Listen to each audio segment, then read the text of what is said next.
my distinguished guests, it is my great pleasure to welcome you all here today to the official State Department-hosted zero-day event.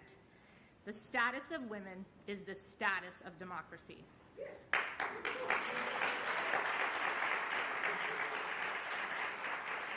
As you can tell, the crowd here is very excited to help kick off a second Summit for Democracy. We are so happy to have you all here and tuning in from all around the world for what is sure to be a lively and productive set of discussions on advancing the roles of women and girls in civic and public life, and a deeper dive into gender-based violence online, harassment and abuse as it grows and is facing significant barriers to the equitable participation of women and girls in public and political life.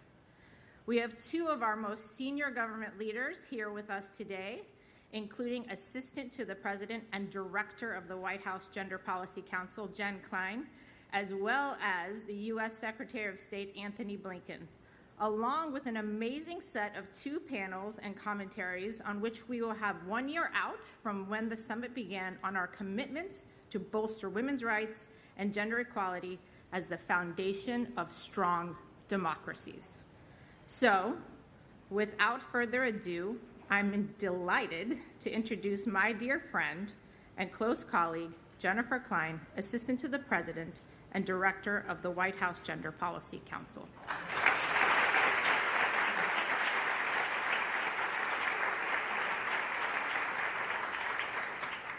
Thank you, Kat, for the warm welcome and introduction. As you know, I am grateful to you every day, to you and your team at the State Department's Office of Global Women's Issues for all that you do. And I'd especially like to thank Secretary Blinken for his leadership in advancing gender equality and human rights and for hosting us today at the State Department. Good afternoon, everyone, and thank you to those who are joining via live stream. It's a pleasure to be with you. As Vice President Harris has said, the status of women is the status of democracy. So it's fitting that we are gathered here today to discuss the importance of gender equality on the eve of a second Summit for Democracy. The overarching premise for this summit, which is the U.S. is pleased to co-host with the governments of Costa Rica, the Netherlands, the Republic of Korea, and the Republic of Zambia, is that democracies deliver for their citizens and are best equipped to address the world's most pressing challenges. We're here today to underscore that women deliver for democracies. In the wise words of former Secretary of State Madeleine Albright, when women are empowered to make decisions, society benefits. Indeed, advancing gender equality is fundamental to our efforts to advance democracy. Research shows that the status of women and the stability of nations are inextricably linked. We know that higher levels of gender equality are associated with a lower propensity for conflict, both between and within nations. We also know that the success of democratic movements worldwide has often hinged upon women's political engagement. Today, so much of that engagement has migrated online. We rely on social media and other digital tools to communicate, exchange ideas, and build movements. But for women, girls, and LGBTQI+ people, and for women public figures in particular, that online engagement is not without its risks. Around the world, technology-facilitated gender-based violence has become the price of participation. This includes gender disinformation to deter women from participating in the public sphere. Today, key findings from a study released by the State Department assessed the tactics that foreign state and non-state actors strategically use to silence women, discourage online political discourse, and shape perceptions toward gender and the role of women in democracies. Online harassment and abuse can have real, devastating consequences for survivors. And as several of today's panelists will discuss, it can literally silence women and girls, forcing them to withdraw from civic participation. The chilling effect of online harassment and abuse against women leaders is not an isolated individual harm. It imperils our democracy, and it cannot go unchecked. Recognizing this urgent challenge, at last year's summit, the United States, along with Denmark, committed to launch the Global Partnership for Action on Gender-Based Online Harassment and Abuse, which we'll hear more about in the second panel. Confronting this scourge won't be easy, but together we will rise to this challenge and continue to build the pipeline of women in political and civic leadership. The courageous women leaders, journalists, and activists who continue to use their voices in defense of democracy are critical to the summit's mission. We're honored to stand with you today. With that, I thank you all for joining us for this discussion, and I'm delighted to turn over the stage to the Secretary of State, our gender equality hero, Secretary Antony Blinken.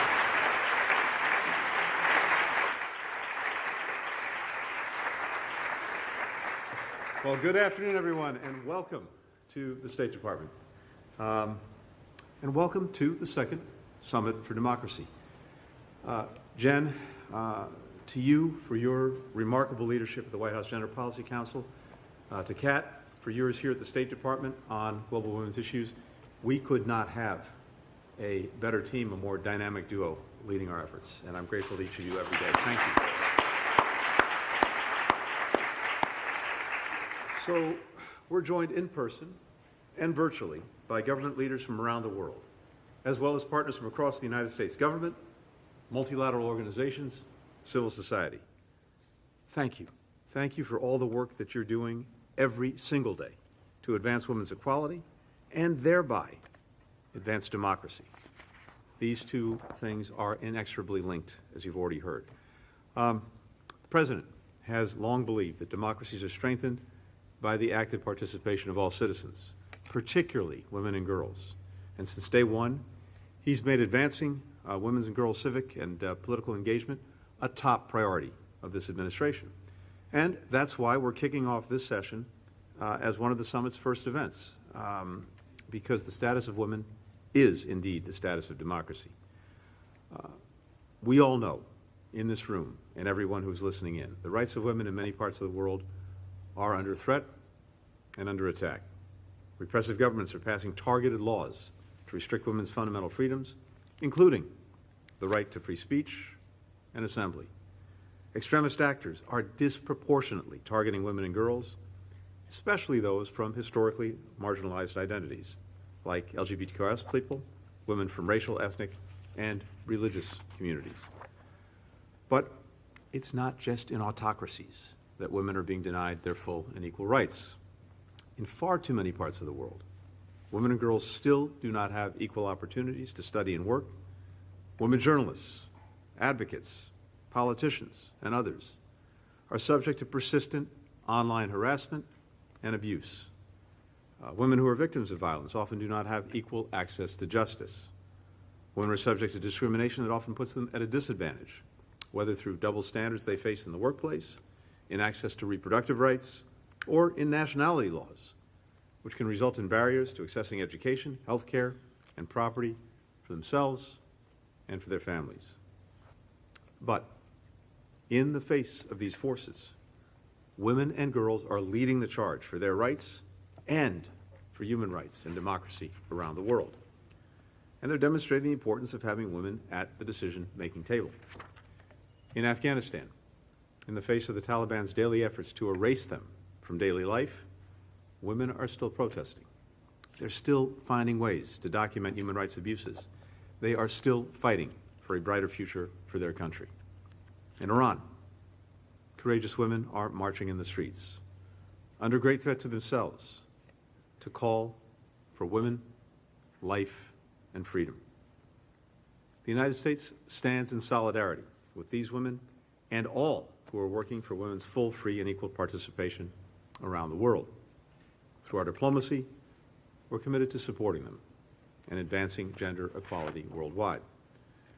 At the last Summit for Democracy, the United States launched our Support Her Empowerment, Women's Inclusion in New Security, or She Wins, as the acronym appropriately has it. This initiative, which supports local women and women-led civil society organizations who are working to increase women's political and civic participation in Cameroon, the Central African Republic, the Democratic Republic of Congo, Papua New Guinea, Uzbekistan, and Yemen. In partnership with Denmark, we've also been leading the Global Partnership for Action on Gender-Based Online Harassment and Abuse, a coalition of 12 countries focused on countering technology-facilitated gender-based violence. Soon, you'll be hearing from leaders like Pumzile van Dam, a former parliamentarian in South Africa who shared her experiences as a target of online harassment, and who now works to combat this scourge, including as part of the advisory group to the Global Partnership. We're heartened by the Global Partnership's initial progress over the past year. We've seen some member countries increase resources to combating this issue at home, including by providing more trainings for those in the legal and justice systems, as well as for advocates working with survivors of online harassment. And it is so vitally important that their voices be heard and fully inform our efforts. Others are beginning to collect data to better measure online abuse and its effects. And as a whole, the Global Partnership has worked to build consensus on shared principles to better identify, prevent, and combat this urgent issue at venues from the G7 to the United Nations. So today we have an opportunity to recognize some of these successes, but also to recommit to the work that lies ahead in advancing gender equality. When we succeed, we not only do the right thing, but we also do the smart and necessary thing to make our countries more prosperous, to make them more secure, to make them a little bit more full of opportunity for all of our people. With the group that's assembled here, we've got everything we need to continue making progress toward what is for us an absolutely essential goal. So to each of you who's here today, to each of you who's listening in, thank you again for what you're doing every single day to advance this agenda. And thank you for helping us kick off the Summit for Democracy. Again, what we're doing here today, what we'll be doing for the next few days, these are fully joined. And I can think of no more appropriate, no more important way to kick off the summit than with all of you here today. So welcome to the State Department. Looking forward to some great discussions. Thank you, everyone. Thank you. Thank you. Kat?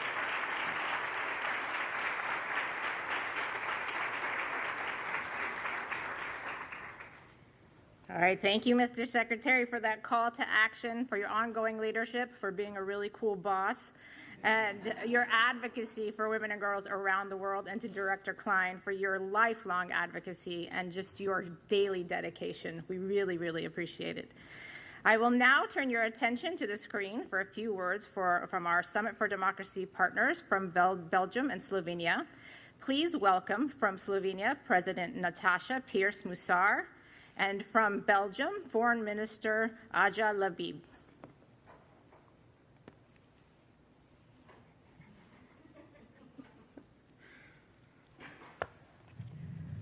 Thank you for the opportunity to speak on gender equity and equality. At the outset, let me first stress the obvious. Equal opportunities for women and girls and gender equity as an end result in all walks of life are important, not just for women, but for the entire society. Gender equality is not something that societies need to pay attention to because women need it. We all need it. But gender equality is only the first step. Equal opportunities may not be sufficient for women and girls to overcome several sources of their frequent marginalization. I'm sure that the world has noticed how much Slovenia has changed in less than a year and in which direction. In 2022, I was elected as the first ever female president. The first ever female president of the National Assembly was also elected in the same year. For the first time in the history of Slovenia, a woman has also assumed the position of State Attorney General, and we gained the first ever female Minister of Foreign Affairs. Last but not least, following the parliamentary elections in April of last year, we now have the highest percentage of female MPs ever, 40. These are all important developments for future generations to see that women can occupy the most senior positions in my country. Still, we are far from achieving gender balance. I would like to share with you my experience with an advocacy platform that I co-founded in 2021 with 3 other women. The platform is called Onave, She Knows. The platform allows female experts in any field to publicly share their expertise so that the media and organizers of public events are able to find suitably qualified female experts. The platform has been a success. More than 400 female experts have voluntarily signed up for our online platform. There is now really no excuse for the media or anyone else to know a female expert in a given field. The initiative also has a role in promoting women experts as role models. In addition, I am also pleased to share with you that Slovenia is working on a new feminist foreign policy strategy to ensure the full, equal, and meaningful involvement of women in decision-making processes related to peace, security, and climate change. That being said, I am fully aware that success, challenges, and ways to address them are not unique to my country. In the international community, democratic governance is understood as embracing the idea that women's rights need to be fully respected and that human rights rules are clear. Eliminating discrimination regarding gender and equality should be high on the agenda of every single state. Unfortunately, the actual trends on the ground often point to the opposite. Women continue to be exposed to hate speech, sexism, stereotyping, prejudices, and violence, and even legal obstacles in too many states, with girls having no access to education being just one of them. Together, we must counter attempts at backsliding on universally agreed rights and standards. We must keep fighting on behalf of all the women whose rights are being violated and their voices silenced, often in the most brutal form and beyond comprehension. The relentless activism of civil society and women's groups deserves our utmost respect and support. I'm happy to report that in 2021, Slovenia, following the heavy involvement of civil society organizations, redefined its approach to sexual violence based on the principle, only yes means yes. This legislative change is only the first step, but it is also an important step in the right direction. In addressing these and other challenges, we should never lose sight of intersectionality. Not all women face the same challenges. In particular, we have to pay special attention to the situation of elderly women, who are often the most marginalized and hence particularly vulnerable. Women facing socioeconomic inequalities, low income, and precarious forms of employment are particularly at risk of facing multiple, intersecting, and compounding obstacles in life. Democratic policymaking, therefore, should not be gender neutral, but it should also not be neutral in terms of addressing complex sources actions. They are the systematically produced consequences of marginalization. Such unequal opportunities also prevent gender equity. In conclusion, allow me to stress the following again. Gender equality and equity are needed not just to allow women and girls to enjoy equal opportunities and equal outcomes. They are needed for the benefit of our societies as such. We should not stop at equality. Gender equity is what we must aim for, taking into account the diverse situations of individual women. Accomplishing this goal will improve the cohesiveness of our societies, a quality that is so badly needed in these uncertain times. To illustrate the difference between equity and equality, equality is giving everyone the same pair of shoes. Equity is giving everyone a pair of shoes that fits.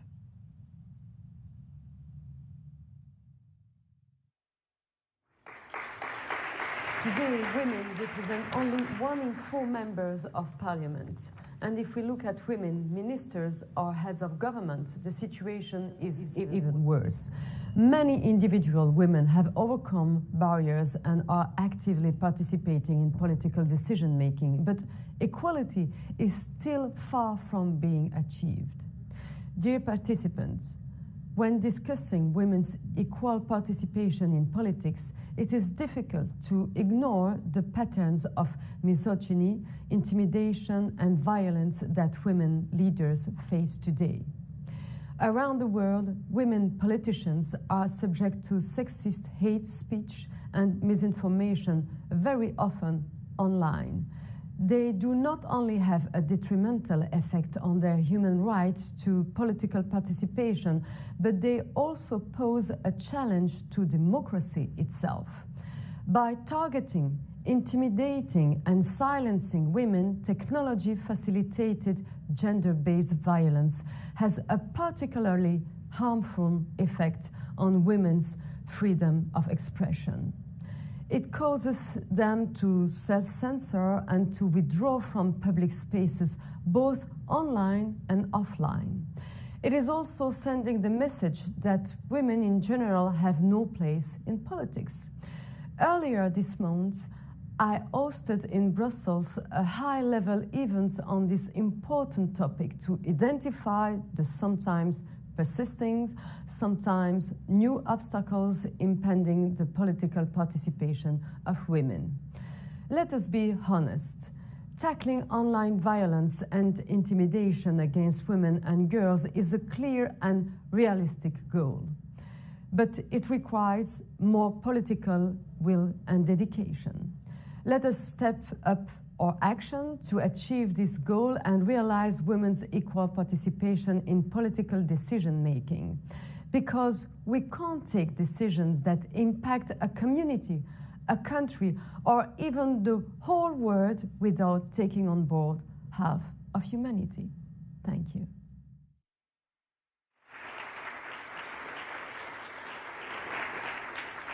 Thank you so much, President Pierce-Moussard and Foreign Minister Lviv, for your leadership in advancing gender equality and for being role models to women and girls and men and boys around the world.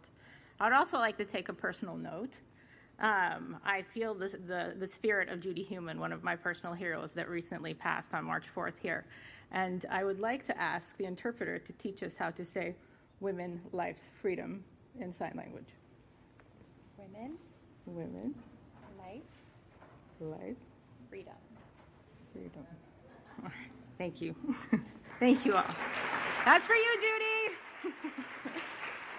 Just making sure that we remember to be as inclusive and intersectional as possible and how important intersectionality is for all of us, especially when we're talking about democracy and true democracies. Next, we will move our first panel discussion on advancing women's political and civic participation. Our speakers will share the progress that has been made over the past year of action on the Summit for Democracy pillar, Gender as a Prerequisite of Democracy. I am honored to introduce our moderator, Dr. Isabel Coleman, Deputy Administrator for Policy and Programming at USAID. Dr. Coleman, thank you so much for being with us today.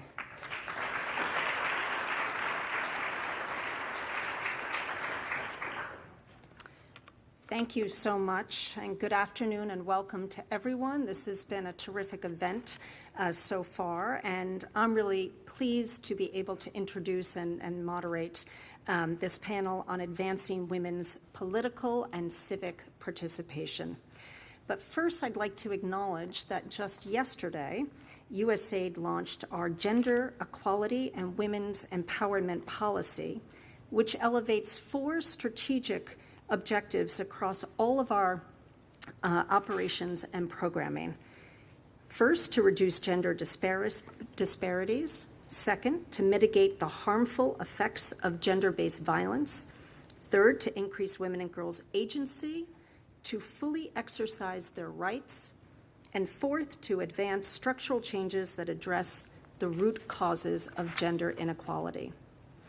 The promotion of gender equality is more urgent now than ever.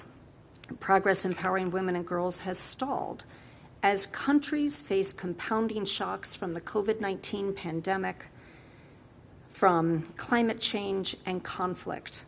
And we see around the world democratic backsliding also fuels backsliding on gender equality. Authoritarian leaders are launching a simultaneous assault on gender equality and democracy, threatening decades of progress on both fronts. This is not simply because misogyny and authoritarianism tend to occur in parallel, but because they are mutually reinforcing ills. Women's empowerment is not simply an outcome of democratization, but a precursor to it. And through the implementation of the Women, Peace, and Security Act and the U.S. Strategy on Women, Peace and Security, the United States recognizes the critical but difficult task of putting gender equality and women's empowerment at the core of our democratization, human rights, governance, and peace and security agendas. We are elevating the Advancing Women and Girls Civic and Political Leadership Initiative as a core U.S. government commitment toward achieving the Summit for Democracy objectives to bolster democracy and defend human rights globally. USAID has made significant progress during the year of action to fulfill this commitment, and we continue to target individual, structural, and socioeconomic barriers to the political empowerment of women and girls. Our ecosystem approach aims to improve the environment for women's civic and political participation and leadership, while we simultaneously work to build the pipeline of women who are willing and ready to lead. Working alongside our local and international partners, USAID will provide more than $15 million to launch this initiative and improve the environment for women's leadership in 8 initial focus countries: Côte d'Ivoire, Nigeria, Tanzania, Colombia, Ecuador, Honduras, Kyrgyz Republic, and Yemen.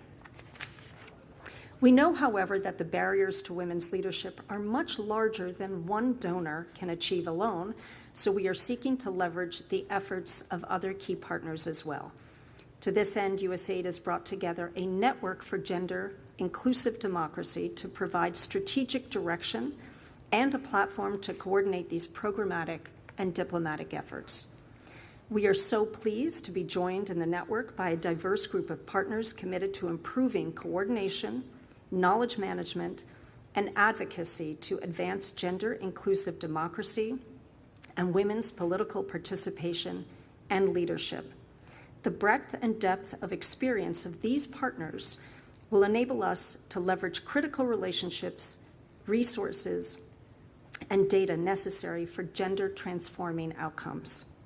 Initial network members include the governments of Australia, Spain, Sweden, and the UK, intergovernmental partners including UN Women, the Interparliamentary Union, the Inter-American Commission of Women of the Organization of American States, International IDEA, and Open Government Partnership, as well as civil society and leading academic partners.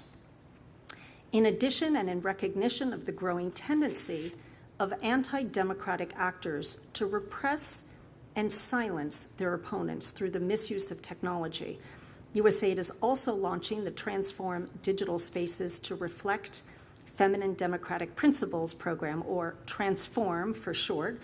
Transform will invest up to $6 million over 3 years to understand, prevent, respond to, and mitigate the risk of technology-facilitated gender-based violence, including when perpetrated against women in politics and public life.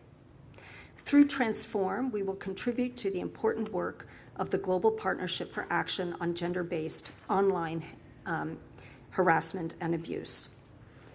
First, though, we're going to have an opportunity now, before we're going to hear about that more in the second panel, but first we're going to have an opportunity to hear from several Summit for Democracy governments and partners on their efforts to advance gender equality and democracy.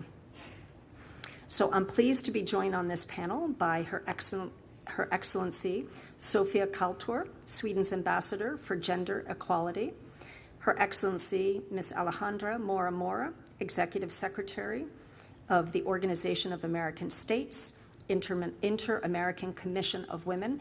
Now, Ms. Mora Mora will speak in Spanish, so please, this is a good opportunity to get your headset. There will be translation. And Mr. Shamil Idris, CEO of Search for Common Ground. So if you could join me up here on stage, that would be terrific. Thank you.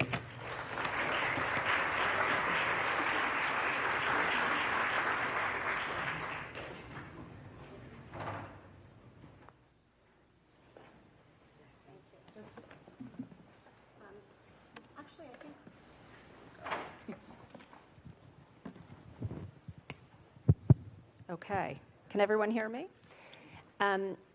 If it's okay with you, we will start with Her Excellency Sofia Kaltorp, who's Sweden's Ambassador for Gender Equality. Sweden has been such a leader on gender equality, both at home, both domestically and abroad. You've been very vocal on the need for women's political participation, economic participation. It would be terrific to hear from you specifically about civic and political participation and the progress that you've made against some of the goals that you've had during this year of action since the first Summit for Democracy. Thank you very much for that question. And let me first thank you, Isabel, and the U.S. government for your tremendous leadership when it comes to gender equality and democracy. And as we have already heard today, the inherent link between those two. And I think it cannot be repeated often enough that the status of women is the status of democracy. And to begin with your last question, I think one of the achievements that I'm most proud of during this year of action is the work that we have been doing together with our partners Romania, Georgetown Institute for Women, Peace and Security, and International IDEA in co-leading the cohort on gender equality as a prerequisite for democracy, where we have tried to look precisely at that question. How can we promote gender equality as a prerequisite for democracy?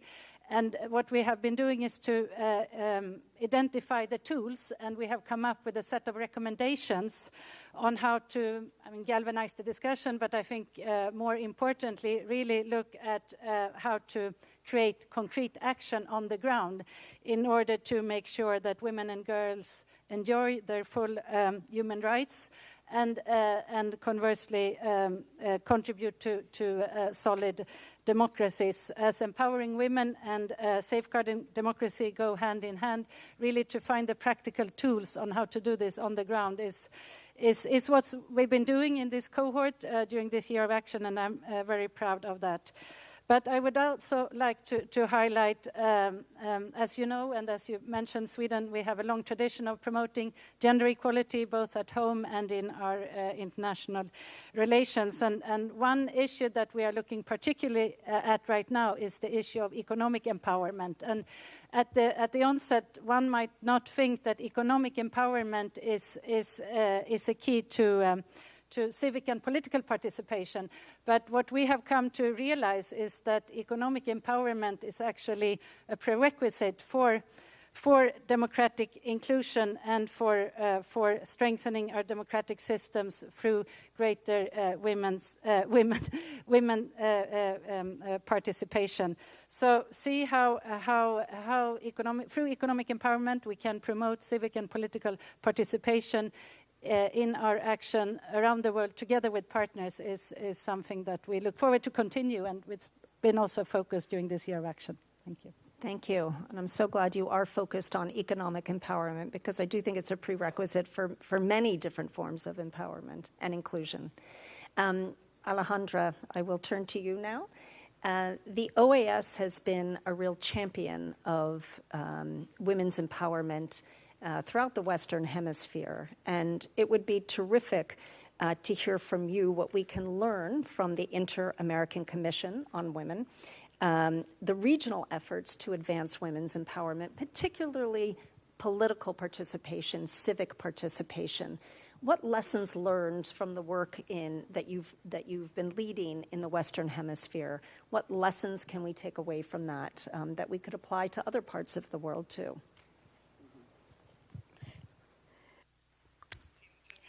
Yes, thank you so much for this space. Actually, the Inter-American Commission on Women accounts for the need to have in the multilateral space organizations watching out for and betting for equality as a mechanism for society, for democracy, for development. And the Inter-American Commission of Women was born 96 years ago, when in this country we were talking about suffragists.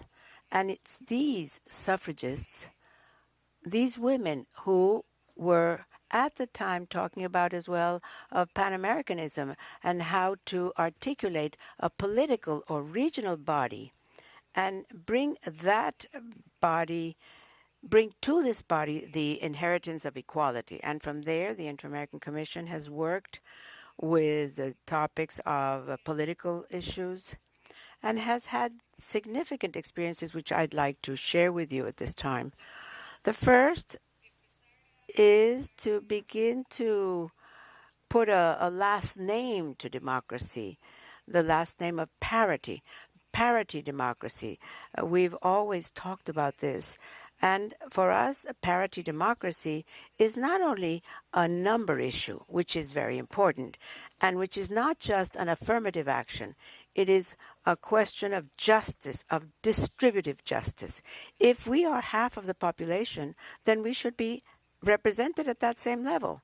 The second element of this is that it's not the same to arrive than to remain, that we occupy the conditions to exercise the power that's been given to us at the decision-making levels, and that for us, we'll be talking about political violence as one of the structural barriers that are pushing women again to return to the private world, which is from where we came out, and they remind us that we're side event guests, and that's why it's so important for us to talk about these barriers. The Belén do Pará Convention to prevent, sanction, repair violence against policies, which is one of the greatest instruments of the Inter-American Commission to talk about this issue. And the third element is that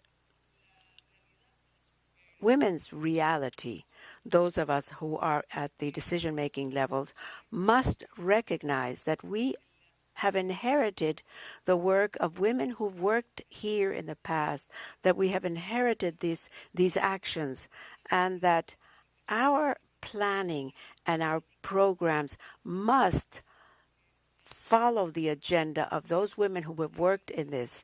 That's why equality, reivindication of women's rights, the maxims that nothing about us without us, the possibility of actually achieving that transformation done hand in hand with everyone, equal participation of women at decision-making levels, the exercise of power and the transforming agenda of women is so important. And I'll end, if I may, praising feminism by saying that it has been the most transforming movement.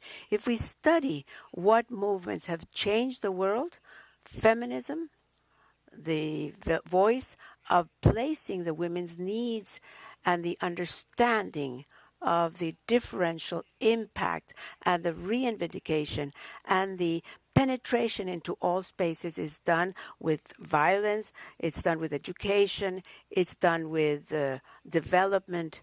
And now, at this moment, we understand that there is no democracy without women.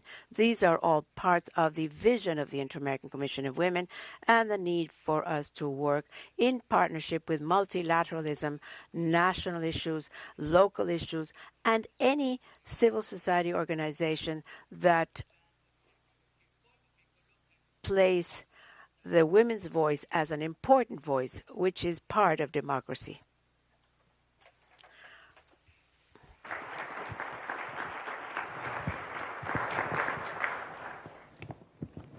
Well, I think that's a message to share with us, that there, of course, is no democracy without women. Very obvious, but we can't overstate it enough. Shema, let's turn to you and Search for Common Ground, which I know is doing some interesting work across the board on many of these issues, capacity building and with your Rapid Response Fund. I mean, maybe you could tell us a little bit about some of the interventions that you're doing in very practical ways to address the issues that we're talking today that face women in civic and political participation. Thank you, Deputy Administrator Coleman, and thank you for having me here. So, we feel quite strongly that we have to support and fund women's-led civil society like we mean it. To that end, the last time we were together in November, we launched in partnership with the Office of Global Women's Issues the initiative that Secretary Blinken already mentioned in his opening remarks, the Women in New Security, or She Wins. We have She Knows in Slovenia, She Wins here. We have been receiving multiple applications a week, even in the initial rollout, and the pace has only picked up. It has enabled us to support young women activists in Bosnia and Herzegovina who wouldn't otherwise have an opportunity to talk to one another, to actually share information with each other, co-strategize, and work together. In Guatemala, in the lead up to the elections, She Wins has enabled us to support indigenous women's groups to help boost the participation of indigenous women in that election, because their participation rates are always historically very low in the democratic process. And so, although it's only been 5 months, we've actually sort of codified for this opportunity the lessons that we've learned in 4 ways. One is around promptness paired with participation, and the other one is proximity paired with pluralism. So just a sentence or so on each. Promptness is obvious, getting resources quickly to where they are needed, not only to meet long-held unmet needs, which we're receiving in these applications constantly, but also it's quite striking the degree to which women-led civil society oftentimes have their finger on the pulse of conflict dynamics that haven't quite made the news yet. So while we see increasing tensions and violence on the Tajik-Kyrgyz border over the last several years, hasn't made much news, but women's groups across those borders have applied and received support from She Wins to try to stem the violence. But that promptness has to be paired with preparation. I'm sure people in this room may be aware of the OECD report that came out several years ago now that looked at all aid for gender equality to conflict-affected or fragile states. All aid, of all of the aid that they looked at, less than 0.5% went to women-led civil society organizations. This is gender equality assistance to conflict-affected states, less than 0.5%, because the rest was going to either big trust funds or UN agencies or academic centers or men-led organizations, less than 0.5%. And so paired with promptness, we need preparation, because as we start supporting these women-led organizations, some of which have never gotten any external funding whatsoever, we need to support their ability not only to manage that funding, but their access to networks and future opportunities. Then there's proximity, and this goes very directly with the localization agenda that people are quite aware of, but this administration, but also in the private sector, in the philanthropic sector, that those affected by any intervention, this isn't, as you said, some of these insights are pretty obvious, but they don't always play out in real time. The people most affected, in this case, women's-led organizations, should be determining the direction of that intervention and the nature of it. But we need to pair that proximity, that support to local leadership, and their engagement in the process with pluralism to make sure that as you start putting resources in, you're not fomenting new conflict dynamics and competition that is actually unhealthy. When we brought together Central African Republic women's-led organizations, we were struck not only by how many of them had never received any external funding of any kind, but also the degree to which many of them had not had an opportunity to share and co-strategize between them across their different dividing lines, how that kind of support should be played out. So those are the 4 lessons from us, at least so far in 5 months: promptness, preparation, proximity, and pluralism. The 4 Ps. Excellent. Thank you. We have very little time left. I'm just going to ask each of you in 1 minute to give us a very tangible recommendation of what we all can do to put women first and women's empowerment first in all that we're doing. Sophia. That's a difficult one. I think, first of all, we need to look beyond the obvious. Obviously, increasing women in parliament is something we need to work on.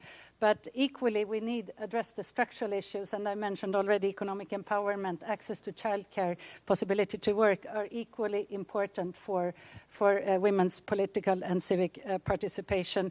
And then I think we really need, and this has come up in the work of the cohort, stress and what is contrary to what is sometimes claimed, that gender equality and democracy are sort of Western phenomena.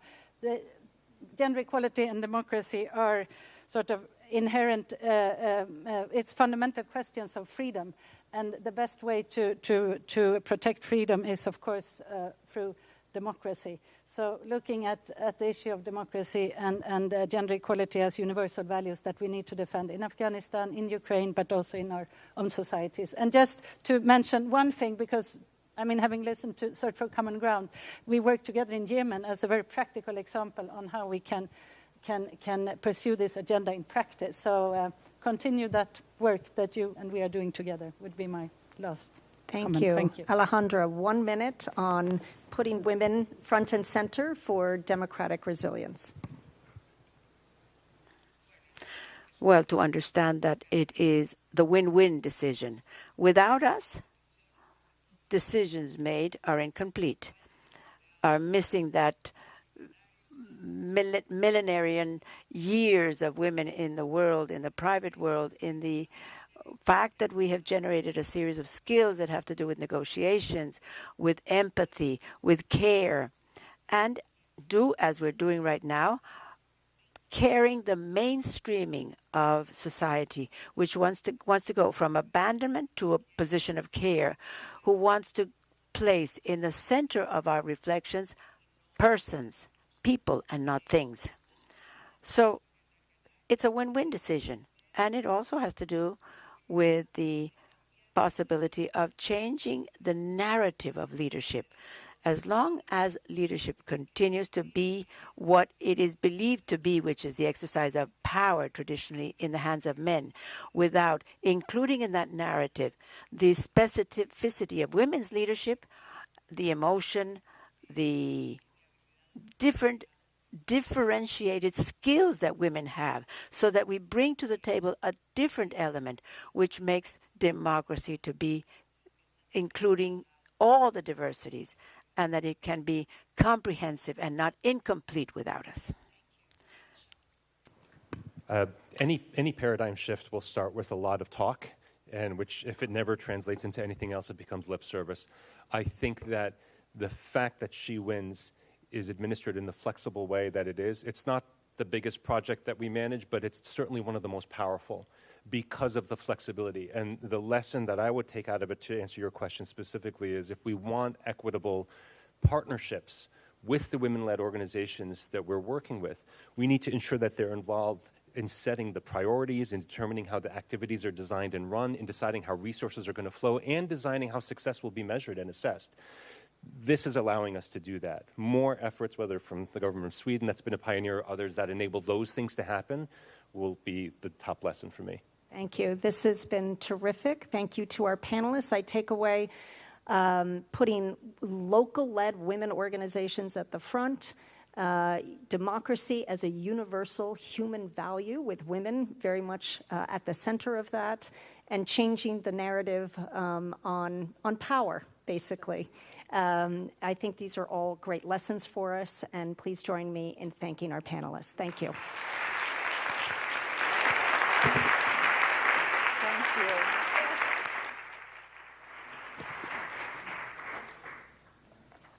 Hello, friends. It's me again. Thank you, Ambassador Kaltorp, Executive Secretary Mora, Mr. Idris, Deputy Administrator Coleman, for that excellent discussion and your leadership. I was watching this panel thinking that every single one of you at some point have really been partners in pushing, making sure that gender was included in every aspect of all the work that you did. And for highlighting the progress made under the Presidential Initiative for Democratic Renewal, which demonstrates the universal importance of women and girls' civic and political participation and leadership for strong and healthy democracies. Next, I'm going to turn your attention back to the screen for an introduction to our next panel discussion on collective actions to counter gender-based online harassment and abuse. Please welcome the Foreign Minister of Denmark, Lars Løkke Rasmussen.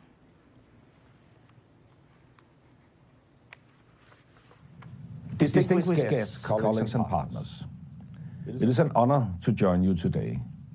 Thank you, Secretary Blinken, for hosting this important conversation. Today's fight for gender equality is as much through our phones as it is in the streets or in the boardroom. Technology has expanded the space for civic and political participation. We can protest, campaign, and share our voices through online platforms and new technologies. But new technologies come with new challenges as well. New technologies have expanded the space in which gender-based violence and harassment can happen. This is especially true for women, girls, and marginalized communities such as the LGBT+ community. And the data is mind-blowing. Half of young women and girls globally have experienced online abuse. 3 in 4 women journalists have experienced some form of online violence. And women in politics are more often targets of online hate and disinformation than their male counterparts. I witnessed that firsthand myself, where talented female colleagues have been targets of unbelievable amounts of online hate. At the first Summit for Democracy, we were proud to come together with the United States and partners to announce the Global Partnership for Action on Gender-Based Online Harassment and Abuse. Denmark's Tech for Democracy initiative has brought together decision makers from industry, government, and civil society to create solutions to global challenges in the digital era. With the Global Partnership, we bring together a diverse set of voices across countries, organizations, civil society, companies, and survivors, all with a shared goal to address violence and harassment online as one of the biggest barriers to women's full and meaningful political participation. 1 year later, we are now 12 countries and more than 30 stakeholders from all over the world.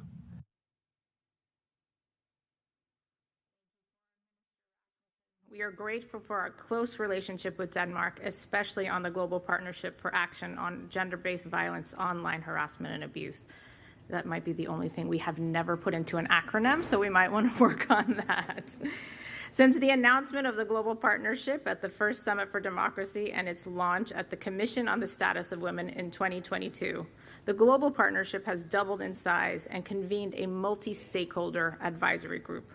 Over the last year, we have seen through the Global Partnership the necessity of collective multi-sector action to address gender-based online harassment and abuse.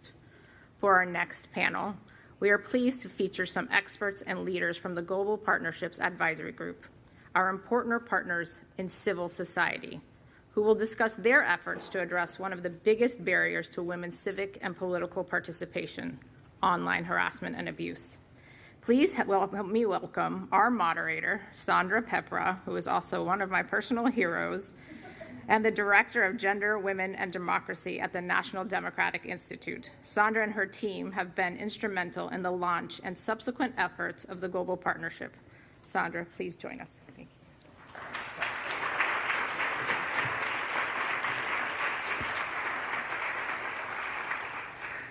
I want to do that woman life thing again. Women? Life? Freedom. Okay. I'm going to take that back to NDI, you know. Kat, thank you so much for that generous and warm welcome. And good afternoon, good evening, good morning to all of you wherever you are, because there are people beyond this room, we hope, who are listening in. As our former board chair, the late Secretary Madeleine Albright said, while misogyny is not a problem that tech can solve, misogyny online is. Based on our knowledge of the near universality of this phenomenon, and this is variously called tech-facilitated gender-based violence, online violence, harassment and abuse. If it walks like a duck, people, we know what it means, right? Based on our understanding of the near universality of this phenomenon, last fall, NDI worked with many survivors, colleagues around the world, and indeed members of the Global Partnership, to develop a set of interventions to really address this issue. There is a consensus emerging around a few things. First of all, to find ways to shift the burden of preventing, countering, and ending online violence from individual women to a more systemic response. Folks, we're tired. Second, that technology companies need to cease the practice of profiting from hate. Governments must extend the protections that they are duty-bound to provide in the physical world to women and girls experiencing online violence in the online space. And the media sets setting a tone for the safe participation of women in politics and public life, including women journalists, environmental activists, and human rights defenders. But we are living in a world where there are, according to the Varieties of Democracy report, 3 times more swiftly autocratizing than democratizing states, 42 to 14. And in that context, there does seem to be no alternative than to focus on coordinated action and multi-sectoral approaches. We're dealing with a global movement of democratic backsliding that has particular anti-pluralist and anti-equality characteristics, including political polarization. Quoting from the VDEM report, the countries witnessing the most dramatic increases in polarization include top autocratizers such as Afghanistan, Brazil, India, and Myanmar. End quote.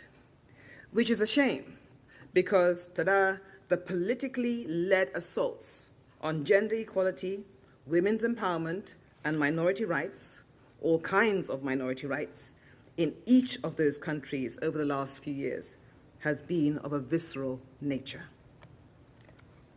The Global Partnership for Action on Gender-Based Online Harassment and Abuse reflects the key learning from last year's Freedom on the Net report, which showed that the countries that saw the most progress on internet freedom used a multi-sectoral approach.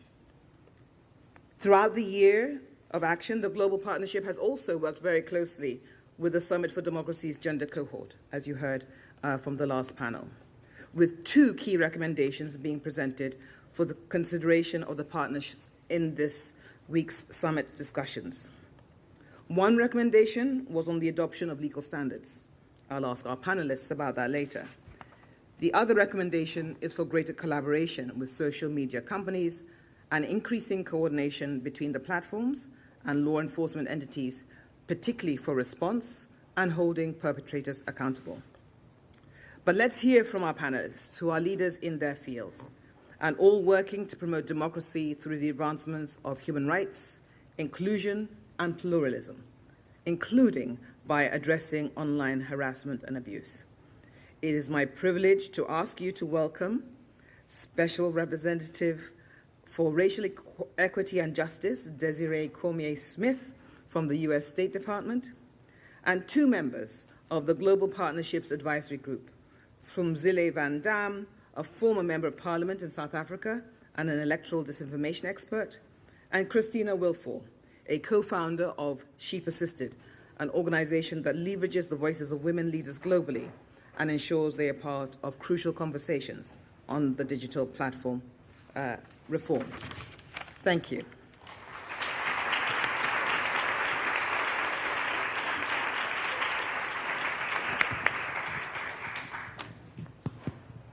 Desiree, can I call you just Desiree? Yes, please. I know it's a long title. So I'm always equally delighted and mystified whenever I meet a first in a particularly important area as late as 2023. So you're the first special representative for racial equity and justice. What can your mandate do to spotlight the technology-facilitated gender-based violence faced by women and girls with intersecting identities? Well, thank you for that question, and thank you for having me, and thank you to my colleague, Kat, for her leadership on this really important issue. And I'm really glad we're talking about this issue, but starting with my mandate. My mandate was created in June of 2022, so I've been in this role now for 9 months, and my mandate is twofold. Is to ensure that U.S. foreign policy programs, processes, and assistance is serving to advance and promote the human rights of members of marginalized racial, ethnic, and indigenous communities, including people of African descent, and that U.S. foreign policy programs, processes, and assistance is combating structural racism, discrimination, and xenophobia globally. not because we have solved those challenges here in the United States, but because we recognize we are not the only country struggling with these challenges. We recognize racism as a global challenge that will require coordinated and sustained global solutions. I mentioned my mandate, and I'm very happy to be on this panel because every single crisis that we're facing has a different and disproportionate impact on members of marginalized racial, ethnic, and indigenous communities. And that is so true when we talk about online gender-based violence. As I was preparing for this panel, I was doing a little bit of research, and I was dumbfounded by the numbers, the data. I saw one Amnesty International report that was released in 2018 that said that Black women are 84% more likely to be abused on social media than white women. Let me repeat that. Black women are 84% more likely to be abused on social media than white women. That is stark. And for me, that really crystallizes the fact that we cannot take a one-size-fits-all approach to this issue or any other issue, but particularly this issue. A one-size feminism is not going to be big enough for all of us. I will stop there because I'm really interested in hearing from my colleagues. But before you do, I want to just extend that a little bit further, because my understanding of intersectionality is that it's not actually a benign phenomenon. We see it every day being used politically in digital spaces and elsewhere to divide women from other women, as you've just illustrated, and from other marginalized groups. Yeah. So, are there any effective emerging multisectoral practices that you have come across in your work with others working in this area, in this particular nexus, that you can share with us? Yeah, I'm so glad you asked this question. And I want to make the point because intersectionality has become a very popular term recently. I think it was in the wake of the horrific murder of George Floyd, when people started acknowledging the realities of systemic racism, not only in the United States, but around the world. And then women and other marginalized folks said, hey, but it's even worse for some of us who have multiple and compounding, who face multiple and compounding forms of discrimination because we are many things at once. I want to be clear, as you note, intersectionality is a term coined by a brilliant Black woman named Dr. Kimberly Crenshaw. That term intersectionality is not a positive thing. It is not a positive thing. The term intersectionality refers to the fact that people who are, for instance, women and Black and LGBTQI+, and who have a disability, and who may be a religious minority, face multiple and compounding forms of discrimination because of those various identities. So the concept of intersectionality is not a positive thing. Being multiple things is a positive thing. That is lovely, and I embrace the fact that I'm a woman, I'm also Black, I'm Christian, I'm all of these things, and that's great. But the reality is, because I'm all these things, I face different and multiple and intersecting and compounding forms of discrimination. So it's really important that we acknowledge that and we understand what intersectionality is. Now, how we address that, right, especially in this space, is the point that one of the previous panelists made before, is to talk to these women, center their voices. And I want to be clear that participation in and of itself is not power, okay? So we can bring someone into the room, but where are they sitting? And if they're at the table, what end of the table are they at? Are they at a chair that's lower than anyone else, right? Do they have the opportunity to speak? And is it, are we including their feedback in meaningful and ongoing ways, not only in the design of projects or policies, but also in the ongoing monitoring of success in that project? And so I would say it is so critically important to talk to Black women, to talk to Indigenous women, to talk to Asian American women and other women who are from marginalized racial, ethnic, and Indigenous communities, because the data is clear. They are facing even more severe forms of online hate and abuse because of the double whammies of racism and sexism. And so I would say they have to be a meaningful part of these discussions in an ongoing way. And of course, the fact that women are finding themselves needing to self-censor or be silent or to remove themselves from those spaces has huge implications for democracy. And that's why we're here. And from Zile, Secretary Blinken mentioned that you had been forced to share your story, and we're not going to ask you to do that today, but really just to ask you to give a sense of what being politically active in an electoral kind of environment can be like for women who are trying to stand up and simply claim their space and their rightful space. Sure. Firstly, I must say it's really great to be here and be with women and men who do this important work about gender equality and particularly against online violence against women. So while I'm part of this kind of global activism, academia activists, I have decided to focus my attention a lot on Africa because I found it to be an area that is not given enough attention by the global community. So my work revolves around elections because we've found that elections are the key drivers for disinformation. And over the last while, I've been particularly looking at Russian disinformation and how it impacts democracy in Africa.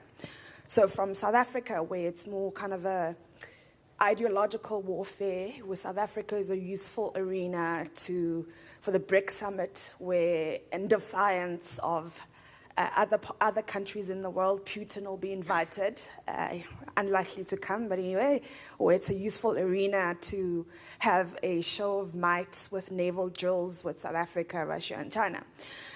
But in other parts of Africa, it has offline consequences. It has Russian disinformation is in support of autocrats. It's in support of coups. It's in support for the suppression of the rights of the people of Africa.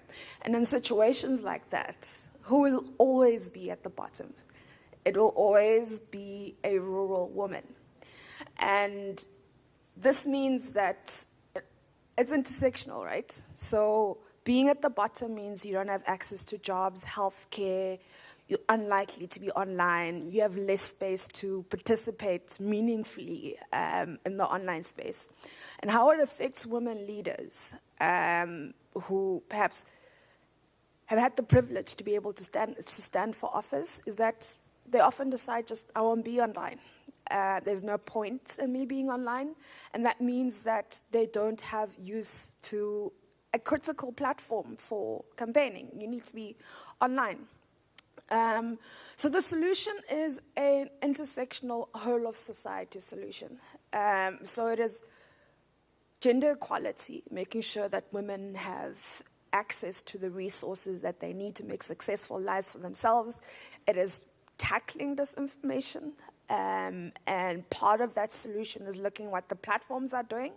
It's been exciting to see that the AU, I think it's one of the first kind of multilateral bodies to recognize online gender-based violence as a real threat, and have put out a resolution about that. So hopefully that will, reach the countries it needs to. But yeah, it's incredibly tough to be a woman online. And the way I have decided is I'll be here. I will claim my space. I will say what I have to say. I don't care if you disagree with me. Cyberbully me. I will, yeah. But it's not all women have to experience the online space like that. And we really need to do as much as we can to make sure that women are able to use the online space to express themselves, raise issues that face women so that, there's that intersectional change required to better support women.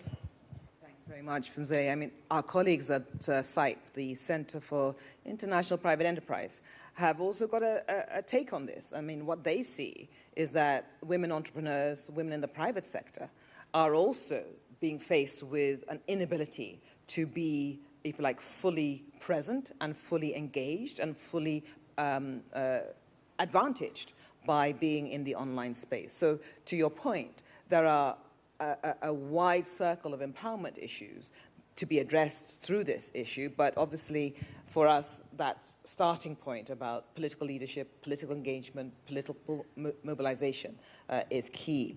I mentioned earlier one of the recommendations emerging from the Summit for Democracy's gender cohort focused on the adoption of legal standards around zero tolerance for all forms of gender-based violence online and within political parties. As a former MP, as somebody who has a lens on the legislative processes, the relationship between executives and legislatures in Africa, what do you think? Is this something that we should be supportive of? Are there caveats? Are there opportunities that you think we could be taking advantage of in this context? Absolutely. There's legislation in place about achieving gender equality elsewhere except the online space. And I think it is important to recognize that this is an area that requires intervention. And I think I'm trying to say this in the nicest way as possible, is that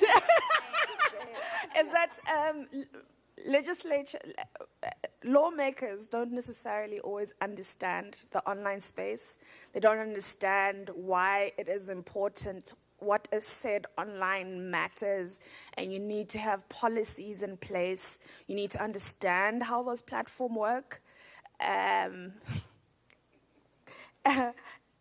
So I really would like to see people in my former field of work taking greater interest in the digital space. In my work in Parliament, I did a lot of work around tech oversight and the digital space, and when I left, nobody else is doing that anymore. So I'd really, really encourage policymakers and lawmakers to invest time in understanding the space and understanding that you need to make laws that protect and do not shut down free speech. Policies that will not shut down access to social media platforms. We need more freedom of speech, but we need to make sure that women are protected against hate, children are protected. So the answer is yes. We need the laws and policies in place. Thanks so much, Mzile. Christina. No, just stop it. Christina, first of all, congratulations on your She Persisted's recent study, Monetizing Misogyny. Love the alliteration there. And the newly released country reports on Hungary and Italy. So what lessons can we take from those case studies and apply to our efforts to counter gender disinformation in particular, which is, if you like, the uber weaponization of everything else around the world? I think it's important to first start to understand that there are no borders on this. There are no levels of office, whether you're a minister of foreign affairs, the head of state, or you're a candidate for a local city office. You are going to be targeted. And this is the overall trends that we're speaking to in mapping this in She Persisted, which we're putting a different angle on to focus on what are some of the systemic issues that are driving this. And that really involves the role of social media. So we, I think, have been mostly in an era where we've thought about social media as a democratizing force, especially for women.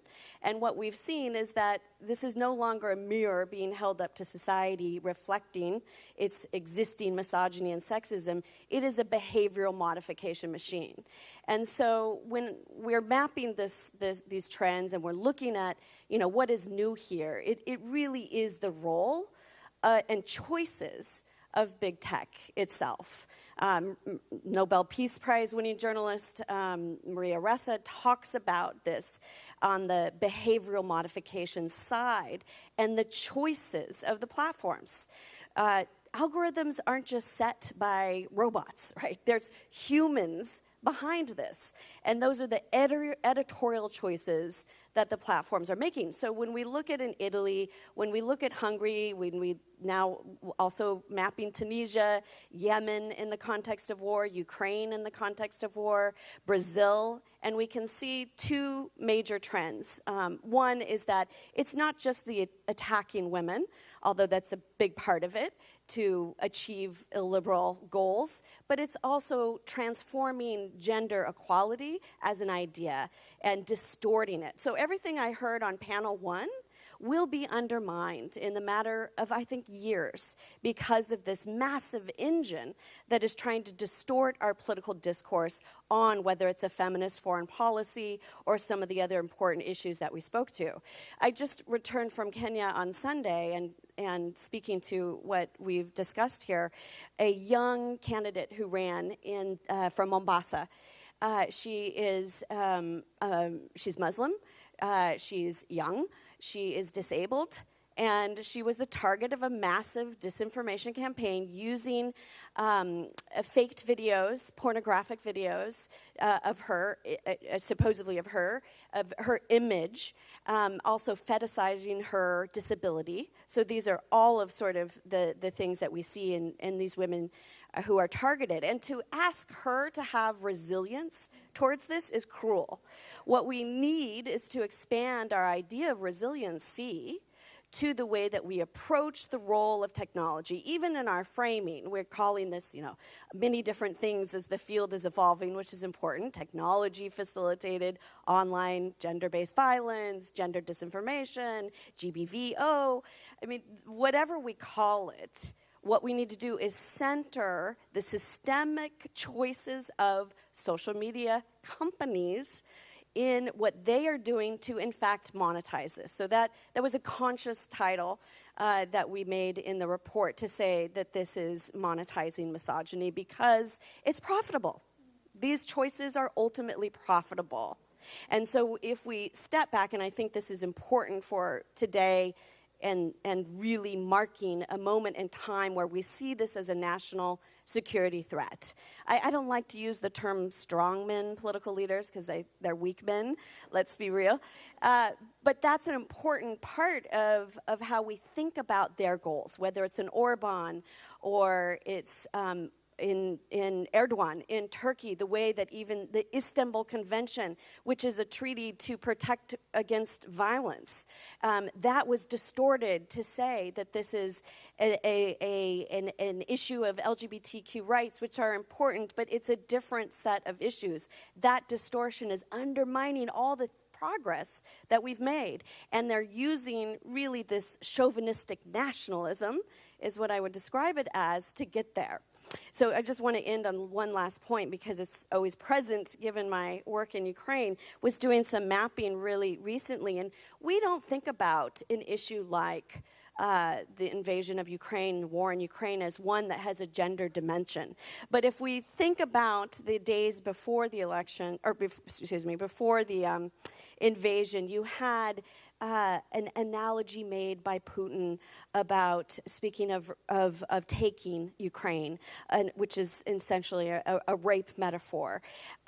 Ukraine depicted as a prostitute to the West is a major part of the propaganda and mis and disinformation. There is no country, no topic, no development that is not touched by the way that gender disinformation is meant to undermine those developments. And so that's what we're really, speaking to. I just want to end by saying we have somewhat, I think, upward of 70 elections coming in 2024 in very fragile environments. South Africa, I would include U.S. as a fragile environment when it comes to attacks against the election, as well as India, Indonesia, the entire European Parliament. So this will be a supersized mis and disinformation opportunity, and women will bear the brunt of that. We have upward of around 3 billion people eligible to vote for the first time in these elections. And I am not sure that we can have the resiliency and we can fight against the forces that will be trying to undermine those elections and democracy itself without a change in the system. Thanks very much, Christine. I think those points were absolutely key. Yeah, do. Go ahead. And I'm looking sideways just because I'm not sure We're good on time, okay. But I think, again, you kind of picked on a number of things. First of all, the fact that the choices being made by the companies are deliberate and they are human-led, right? So, how do we address some of those issues? But I think the distortions that really play on current and pre-existing social fault lines are very important to understand, because there are ways in which different messages impact different groups in that way. And this othering is hugely problematic, and it does sit, to your point, in that broad area of growing autocracy and illiberalism. 3 billion people may be having elections next year, but again, according to VDEM, for the first time in a long time, 72% of the world's population is living under autocratic or illiberal states. So this rollback is really massive on the democracy side, and it does have a leading edge, as I mentioned in my opening remarks, which is anti-equality and anti-gender and anti-equity. And I think we need to really appreciate that going forward. Funzile, next year, South Africa is having elections. Yeah. Does your reading of the situation, which is, again, it's a political situation. I think we've worked quite hard to situate this issue as a rights issue, but fundamentally as an issue of democracy and politics and power as well. What is your reading of that going to suggest? I think compared to the rest of the continent, South Africa has the benefit of being a strong constitutional democracy, where elections will be free and fair, where disinformation will be a struggle, but I think it's a population that's very aware of disinformation and the dangers thereof. In those elections coming up next year, I'm incredibly worried about other parts of Africa. Zimbabwe is coming up, particularly in instances where it's autocracies, where there's foreign influence operations from Russia, from Turkey, from China. So it's those that I'm incredibly worried about.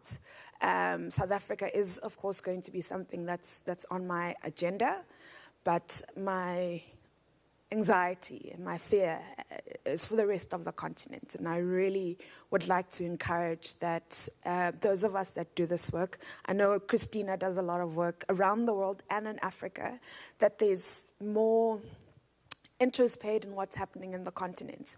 I think Russia and China, they've given up on trying to convince the West about, their topics, and it's now based in Africa.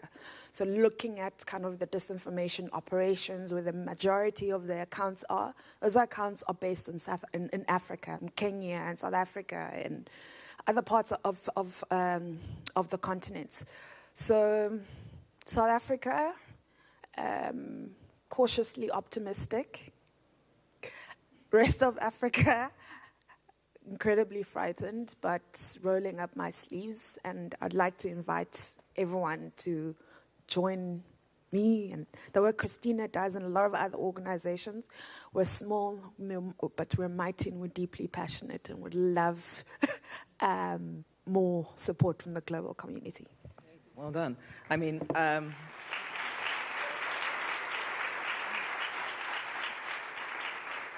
there are some, to your point, small but increasingly mighty feminist civic organizations around Africa, some of whom the Global Partnership is very well aware of, and we've engaged with through the advisory committee. So there's that. But it's a difficult one to really kind of grasp hold of. And to your point, the scale and the vigilance that's going to be needed across not only the continent, but across the world next year, is of a different nature. Desiree. Well, no, not at all. When you're thinking about the issues on how some people call it computational propaganda actually impacts different populations, what do you think we could do beyond being survivor-centered? How do we first of all, what's our early warning system? Yeah. What is our rapid response? what do you think we should be doing more of in all these cases? Yeah, and when you say we, are you talking about governments or civil society or just everyone? Well, we collectively. Right now, you're in government. Yes, I am in government now. I have to remind myself of that sometimes, because I was previously in civil society. I think, you know, it's listening to those who are doing the work on the ground, right? One saying that I love, and I know it's cliche, is those closest to the pain should be closest to the power.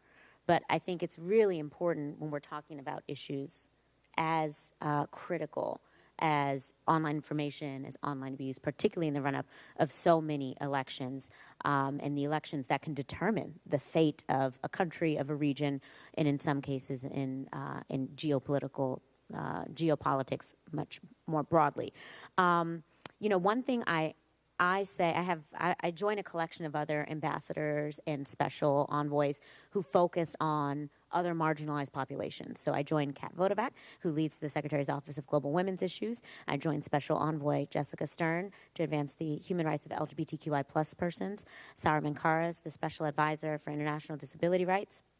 Rashad Hussain is the Ambassador for International Religious Freedom, and Deborah Lipstadt is the Ambassador to Monitor and Combat Anti-Semitism. I list all of them because every single one of us always says, our population is the canary in the coal mine. And it's true. We see it online. We see it with autocrats around the world. We see it in any single instance of democratic backsliding. They may start with Jewish people. They may start with people of African descent, but they're not going to end there. They may start with anti-LGBTQI+ legislation, but they're not going to end there. And so I think that's what we need to keep in mind.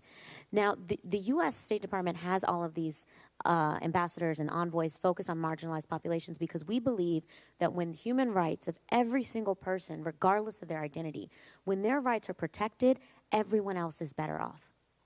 Everyone else is better off. And so I think we need to follow the canary in the coal mine and not view it as an isolated issue, right? Not view it as just an LGBTQI+ bill, but to see it as the canary in the coal mine for broader democratic backsliding. We see this in numerous countries around the world, not just in Africa, but right now we're seeing a lot of it on the continent as it comes to anti-LGBTQI+ legislation, but also when it comes to targeting migrants of African descent, right? Again, the canary in the coal mine. So I think it's really important that we pay attention to that democratic backsliding and see it as such, and not try and silo it off or minimalize it as simply a human rights issue, right? Because I think we do that, governments do that too often, instead of seeing it as a critical piece of a broader national security landscape or democratic backsliding. Right, thank you. And Christina, I'm going to give you the last word, and I'm going to ask you if you were president for the day, I guess I can't say queen here, can I? If you were president for the day, what would you really ask of the global partnership? You know, what's the essential next thing, given all that's been said this afternoon? What's your wish for the global partnership? It is regulation. It is establishing a duty of care for essentially harmful products that are hurting people. So we have to think about it that way. If we look at sort of the history of, you know, big oil, big pharma, big tobacco, their abusive practices were not reined in by self-regulation. And so we get very fearful, and these conversations enter into this sort of dystopian idea of like it's out of our control and we can't do anything. If we look at the Digital Services Act, which is the gold standard in Europe, will be implemented next year, there are elements there that can be replicated in different geographic areas. Brazil is moving forward. The urgency to move to address not only gender disinformation, mis and disinformation was made very clear by an attempted insurrection January 8th. That was also tied in to this nationalistic chauvinism and to gender specifically. So there are remedies, there are things to be replicated. A well-defined problem is half the solution. The global partnership is an important position to speak some truth to what's going on here to try to combat the arguments around free expression. There is no free expression for women who are doxxed. There is no free expression if you're not able to participate equally online, whether you're a journalist, an activist at the forefront of these democracy movements, or running for office. So I think we have to embolden ourselves a bit that we can tackle this. I mean, if I look at some of the market pressure points, that is another area outside of regulation that those of us in civil society and academia and others can embrace. 40% of advertisers left Twitter not because there was a new law passed, but because advertisers see this as a brand reputation problem. So the market pressure points are an opportunity to organize around, to combine with civil society, to strengthen philanthropy, not just to have women sort of manage the problem and fund this notion of resilience that isn't dealing with the systemic causes. So there's no shortage of solutions. We have to have the political will, the courage to do this, and I think we can make great progress. Great. Thank you.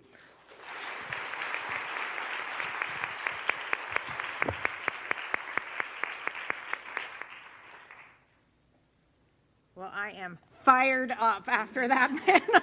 I have heard all four of these women speak on separate occasions, and every time I get so inspired, and I'm like, we're going to make change. But now all four of you together, what an amazing rock star panel. So my sincere thanks, Desiree, Fumzilia, Christina, and of course, Sandra.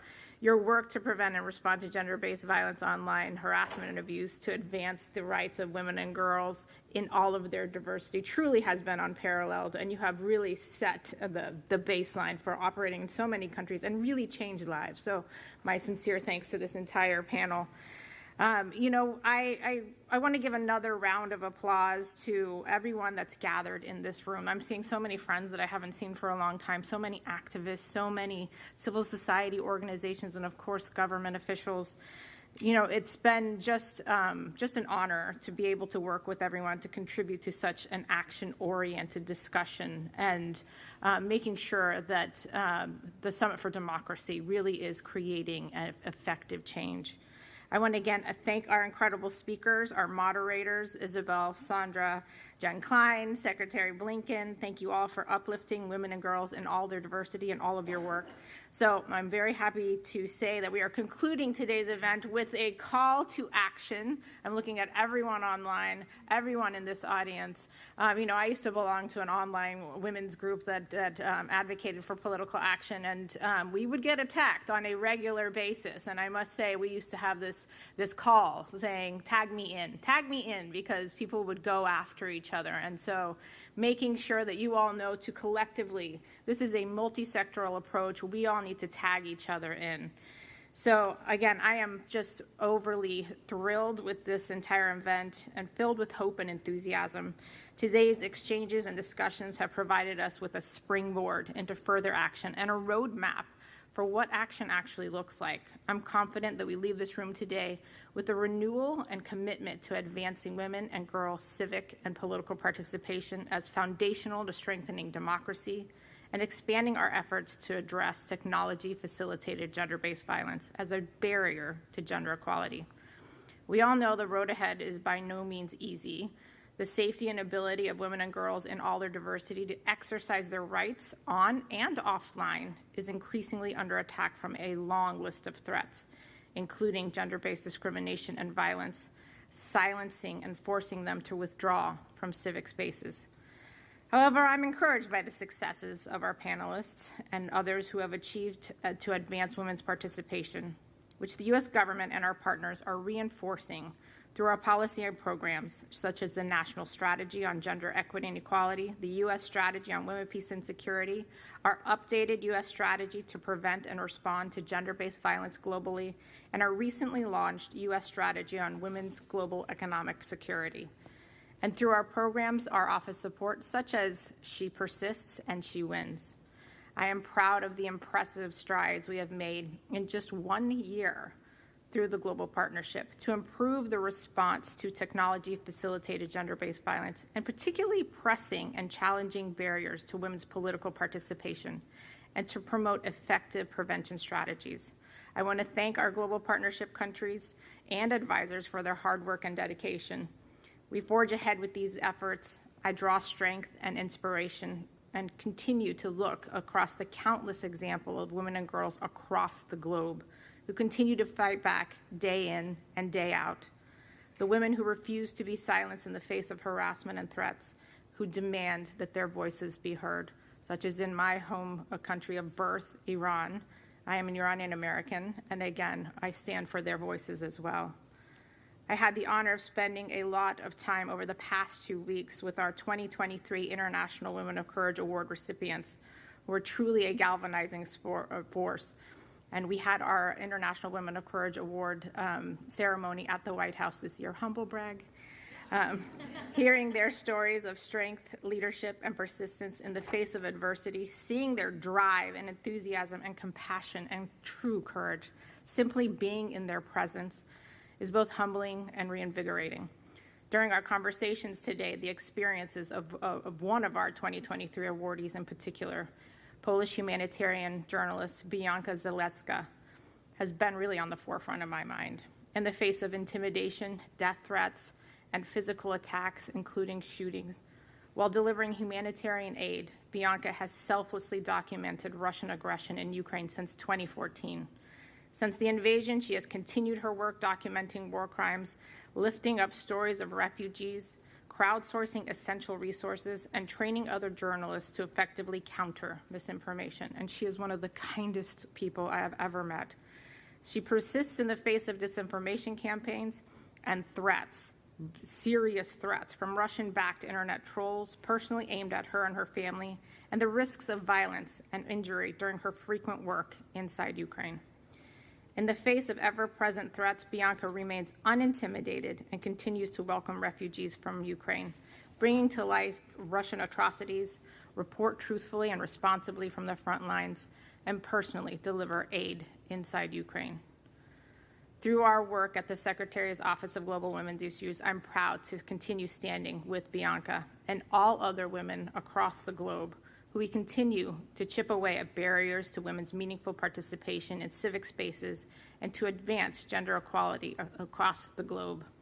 Let us lift our voices together for all these women, for inclusive democracies, and for women around the world who cannot speak for themselves. Thank you all again. I look forward to working with you, and tag me in whenever you need to. And with that, we are concluded.